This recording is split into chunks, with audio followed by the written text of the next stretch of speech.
Hello all, very good morning. So we were discussing regarding the in-service education.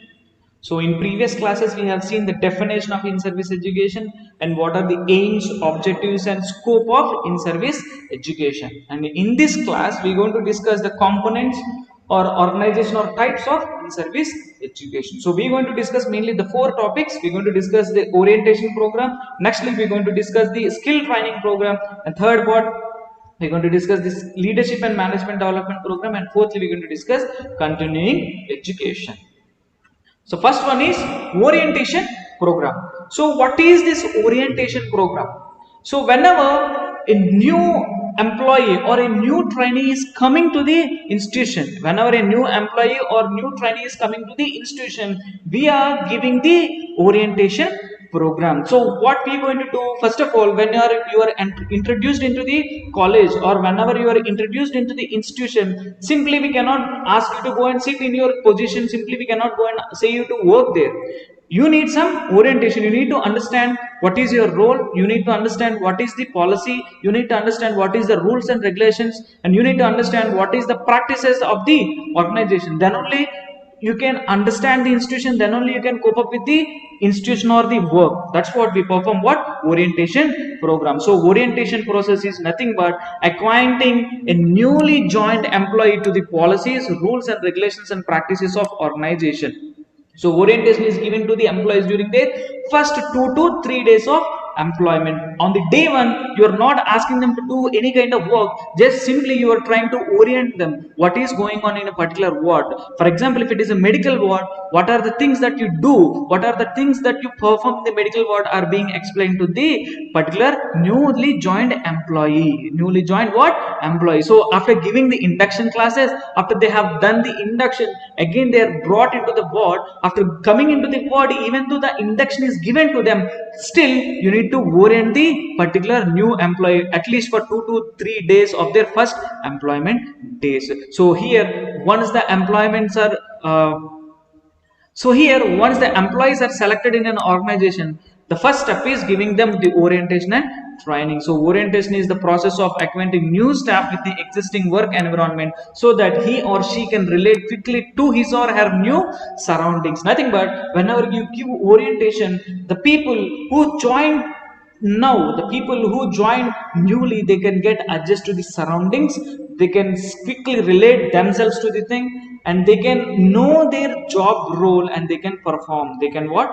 Perform. This is what the orientation program is meant for. So why we need to give orientation means mainly it helps the employee to adjust himself to the new situation. It helps them to familiarize with the philosophy, objectives, organizational pattern, policies and practices of organization. And also it helps to improve the performance of the employees and having a feeling of being part of organization. So what it does, orientation, they feel that they are part of the organization, and they feel means it will improve the performance of the employee. Nextly, it helps in socializing new employees. It helps in what? Socializing the new employees, and it improves the employees morale and increase what? Productivity. So this is what you need, what? Orientation. Why you need orientation? In order to adjust him or herself to the new situation, in order to familiarize to the philosophy, objectives or organizational patterns or policies or the practices of the organization, in order to improve the performance of the employees, in order to bring down the feeling that they are being a part of the organization, in order to socialize them with the new employees, in order to improve the moral values and increase the productivity, you need what? Orientation.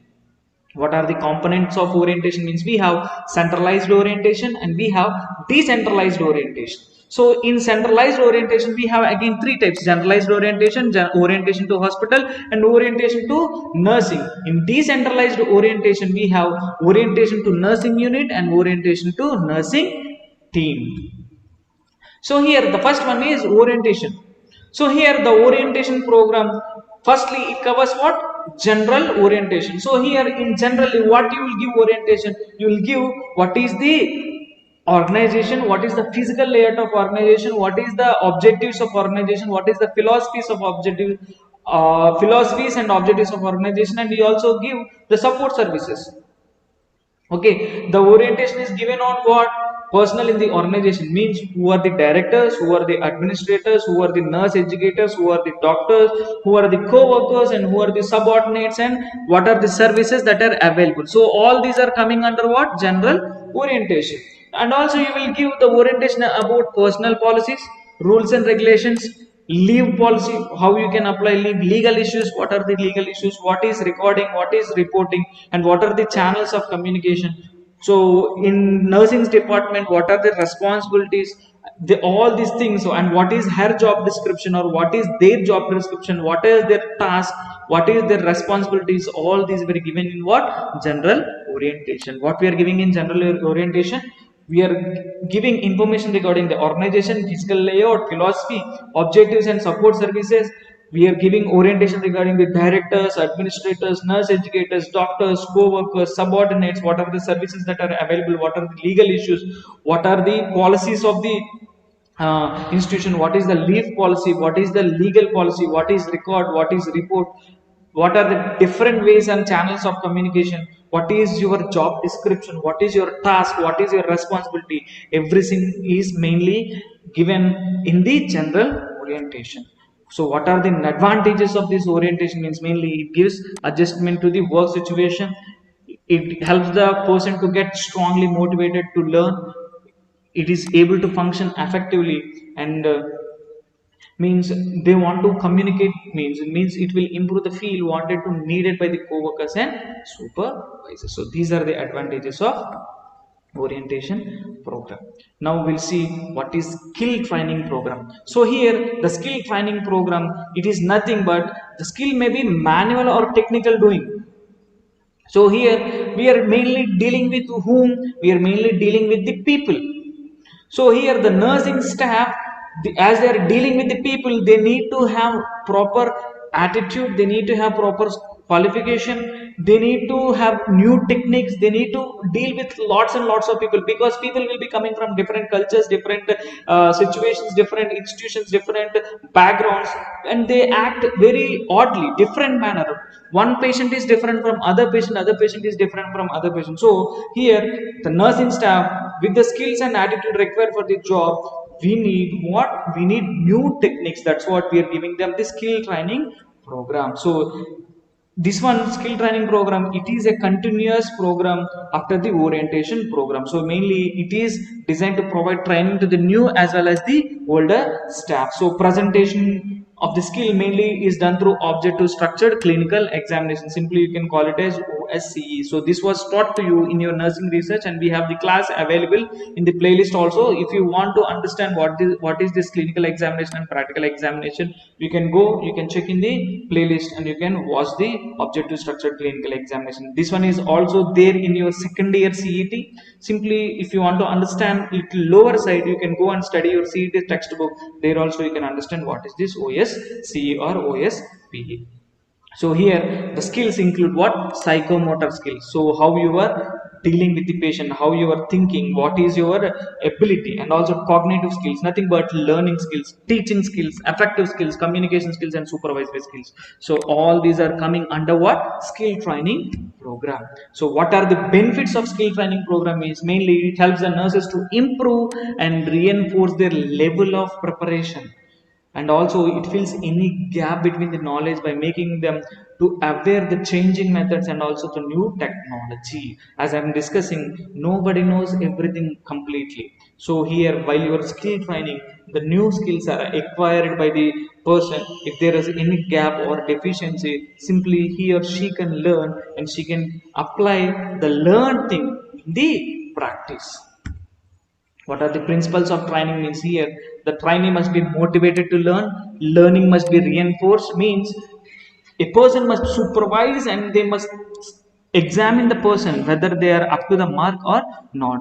Materials must be meaningful and they should be communicated. Multiple scenes and learning should be applied. The material thought must be transferred to the job situation, and feedback is must to achieve the required and appropriate learning. So these are the training principles. So we have how many training principles? We have 6 training principles. Please try to take down the notes so that simply you can understand. So this in-service education is not a small question. If they are asking you for essay question, you have to write all these things. So keep it in mind and try to read carefully. Keep it in mind and what? Try to read carefully. So the last one that we're going to discuss now is leadership and management development. What is this leadership and management development means? So here you must have leadership qualities, you must have management qualities to improve the managerial abilities of the person.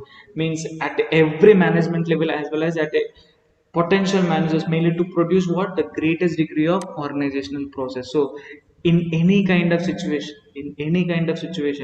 you must be able to do what? Manage. You must be able to do what? Manage, so that the greatest degree of organizational process. So whenever a problem is arising, it should not be made complicated. It should be resolved as early as possible, so that it improves the organizational credibility, it improves the organizational progress. So for small thing also, if you are unable to manage and you are depending on others, so it will become a big headache for the institution, and it will decline the what? Overall performance of the institution. Next one is by establishing the agreement among top level, mid level managers, like proper authority, responsibility and accountability for managers at every level. So we have top level managers, mid level managers and low level managers. So what these people are must do means, whenever a problem is arising, these people must communicate among themselves. They should act properly, they should act with proper authority, responsibility and accountability. Means they should be answerable, they are answerable for any kind of unwanted thing, unpleasant thing which is happening. So they should identify those unpleasant things and they should solve those things as early as possible. And need can be identifying what? Through the incident reports, turnover rates, patent audits and quality control reports. So these are all the things that are involved in what? Leadership and management development. So here we'll see what are the objectives of leadership and management development. First one is decentralize the leadership management competency and spread among the person. So here it is not possible that only one person can take care of all the sisters in the hospital. So simply a nursing superintendent cannot take care of all the nurses in the hospitals. That's what she need. What? Assistant general man, assistant superintendents, assistant general managers, general manager, assistant general manager, then supervisor, then sister in charge, then what? We have shift in charge. Like that it will be. So here the management level, it should be spread, it should be decentralized, it should be shared to every personnel. So small things can be dealt by the low level managers. If it is not possible, the mid-level managers can come into play. If it is still not possible, the top level managers will come into the action and they will try to solve the problem. And also it permit increased delegation of authority. Increased delegation of authority means number of authoritative personnel are increasing here. And it also promoting good morals among the administrative personnel, so that it will influence the staff morale. Means whenever the administrative personnel are in a proper way, automatically the staff morale also will be increased. And also it aid in reducing the costly turnover in top positions. What it will do, it will aid in reducing the costly turnover in top positions. So these are some objectives of leadership and management. The last thing that we're going to discuss is continuing education. So what is this continuing education? Means nothing but by continuing the education, means we are giving an extension of opportunity for study or training to any person. So here, if you want to complete any kind of course, you need to come to the institution full time and you have to complete the course. But continuing education in service education means nothing but the person can do the job there, at the same time the person get a new degree here. So this is what the continuing education is meant for. So it is planned actively directed towards meeting the learning need of nurse following basic nursing education, exclusive of full-time post-basic education. They have completed a degree, a small degree, and they have started doing their work. So in order to improve their position, if they want to achieve a new higher settings, what they have to do, they have to continue their education. So here there is a program which is called as in-service education, in which we have an option of continuing education while you are doing your job itself. Your job is remained there like that, still you can come here and you can continue your education. This is what the continuing education is meant for. So we have two different types of definitions which is given by Cooper. The first definition: continuing education is all the learning activities that occur after an individual has completed his basic education. According to Shannon, it is the education that builds on previous education. It is an education what that builds on previous education. Nextly, we have like it is a method of staff development in which the employees are given opportunities to learn new knowledge and skill, or review and to add new knowledge already gained. So this is what is called as continuing education, and it is also called as, means it is also defined as, continuing education is a formal and organized and educational program designed to promote the knowledge, skills and professional attitude of the nurses. So it includes experience after initial training, which helps the employees to maintain and improve existing knowledge. Hope you are understanding. So what is continuing education means? So here, in order to improve your skill, in order to improve, in order to review, in order to have new knowledge other than the knowledge which is previously gained, you need what? Continuous education. Hope you guys have understood. Now we'll see what is the need for continuing education. Means mainly it helps to develop the employee by updating their knowledge. It helps the employee to respond effectively to the challenge of current social changes. It helps to improve the healthcare, economic and educational opportunities. It helps to improve new health patterns of healthcare. It enables a worker to provide what? It enables a worker to provide excellent service. It ensures professional development. It aids in the career advancement. It helps in the specific skills to practice and nursing are developed. About 73% of the hospital nurses cited shift work as a major benefit to continue their education, and shift work is necessary inconvenience for nurses because of the care that the patients require 24-hour basis. So what they are saying means about 73% of the hospitals, they are mainly working on the basis of shift, and also they are continuing their education. So and also here shift work is necessary inconvenience.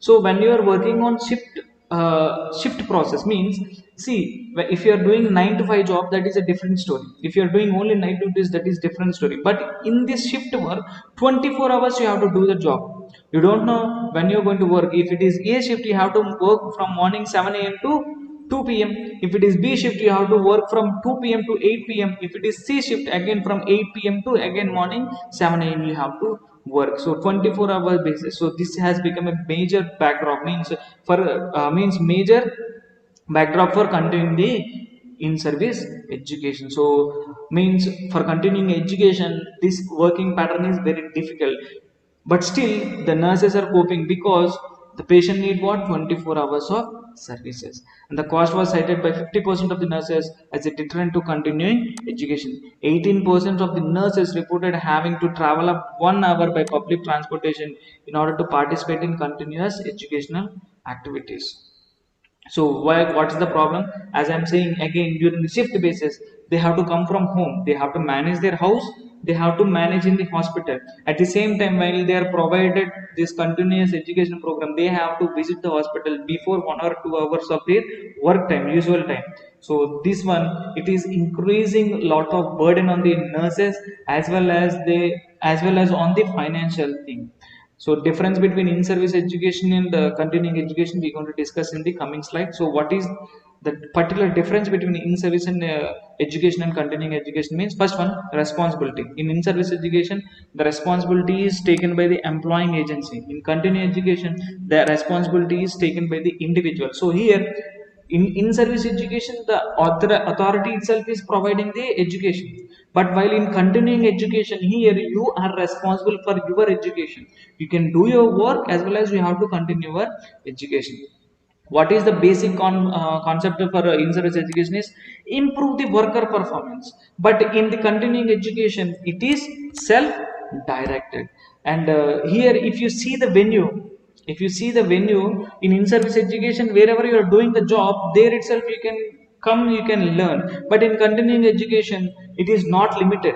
It can be in the employment area, it can be in the other institution. Next one is utility value. So in areas of the employment you can utilize the in-service education, but whereas in continuing education it is applied in various aspects of living. And what is the work performance means, it is improving, in-service education is improving work, uh, improving the capacity in work area, and continuing education it is improving in general areas also. So we'll see what is this extramural education. So it is a community-based continuing education, mainly directed towards meeting the job-related learning needs of the nurse and also the other personnel. So these are exclusive of full-time formal study at degree or training institution. Example is conferences, workshops, and seminars. Nothing but, even though you are doing job or even though you are continuing education, there are some conferences or some workshops or some seminars that were held in the institution or outside the institution. So these type of conferences or workshops or seminars are called as what? Extramural education. These are what? Extramural education. So they are directed towards the job related, or they are helping you to improve your knowledge in different types of areas. So this type of education is called as what? Extramural education. So with this, I would like to end this session here. Next class, we are going to see approaches, means types of in-service education. So we'll see what is a centralized approach, decentralized approach, and coordinated approach. Thank you. Thank you so much for listening carefully. Hope you guys are understanding. So if you have any queries, please drop them in the comment box and let me know. If I'm too fast, if I'm not audible, if my voice is not clear, you can let me know in the comment box so that I will improve myself in the coming classes. Thank you so much. Thanks for watching.